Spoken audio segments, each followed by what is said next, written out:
Yung ibalibig, kung siya napagdagan, patulang sa ministry po. Ministry po. Yung sa tinig, kung na-try God, to be live to the tripartite plan. Yung sa tinig, ibalibig, kung siya. I have discovered that the biggest shortage among us is fellowship. Minsan na, pag-alili siya, pero until now, kung nakabasa ko, tayo din siya na speaking na to. We need more fellowship. So the biggest, I have discovered that the biggest shortage, kaya ang kakulangon, kaliwala nato is amig-amigay. Our problem is that we do not have the habit of fellowship. And many of us do not like to fellowship. So, di lang kay why habit, dili kay do not like to fellowship. Ari ko mong sa mga nangalagan. Sa pagpangalagan ng Iso. Gusto kang mabuhat ng mga tutang. Gusto kang mo alagan. Pero di tayo gusto kang mapahilabot. Kalau di ko mahirap ka, di ko ginamit. Kaya balitahan ko. Right, Quezon? We like to do things and serve, but we do not like to fellowship with others concerning what we are doing.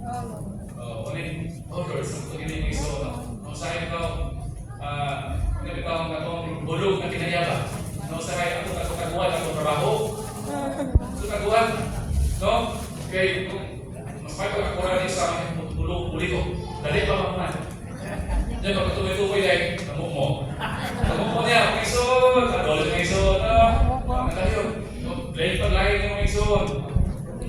Problema na, tulis siya tayon. Pag wala may problema, wala, ay maya, parang kagalingon. Right? So, dili mga ison, ngayon siya, when we turn away from fellowship or stop our fellowship with our fellow believers, the Lord is kept away. Kanang mapalayo. When fellowship disappears, wala pa kinabigay, mawala sa presensya sa Panginoon. We should try to have fellowship with our fellow believers as much as possible. Sabi ko, kung balik ka sa kinakay ko kayo, kung sa kinakay, at magigay, pagkakay ko mga lupang kandidat, pagkakay, kung gamay ka kandidat, pwede lang hindi. Yung ison, as much as possible. Ito naman, ang pag-ambitry not only corrects us. Ang mga din, kung gano'n din, kaya gusto na, sabi ko, kung pag-ambitry mo niyan, nga, sa may labot niya ako. Ano ba? Sa may labot niya ako, ako ang mali nga, hindi rin kasi mga personal ba? Yung mga sisters, mga brothers, mag-inyumay. Diba? May mga panahon nga, magbaliw kasi mo nga, I seek someone to fellowship. Gusto ko ikabit na kayo, I need some supply. I need the supply of the other members of the body. Sa lawas ng Kristo. Kung natin hindi may soul, kung correct na ito ang pagkabitan, then it also molds and even reconstitutes us and brings divine element into our being. Hindi tayo kamahindahan ng pakikita. Amen? Unang din may soul, praise the Lord. Isa doon, ay kagalingon, ay mamunod, ay mga problema, pero sa pagkakabit tayo, salamat natin ang cross ni Kristo. Amen. Salamat sa Ginoo. Unya may soon ay sa kanahan siya. Ngayon, sa pagkakabit tayo, sa kasandian ito may soon, sa kasandian, naman tayo gamay na pag-ampi sa pagkakabit tayo. Pero, yung dali, within fellowship, there are some saints na they have their own choice.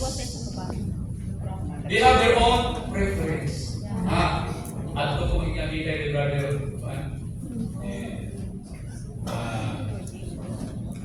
Brother Richard, ay gusto ko tulay ito.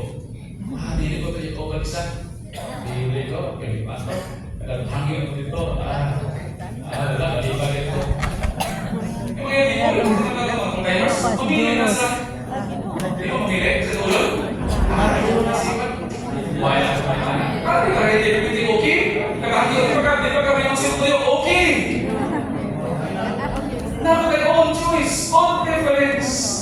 Ato pag nangyay, pili ko na ito ba?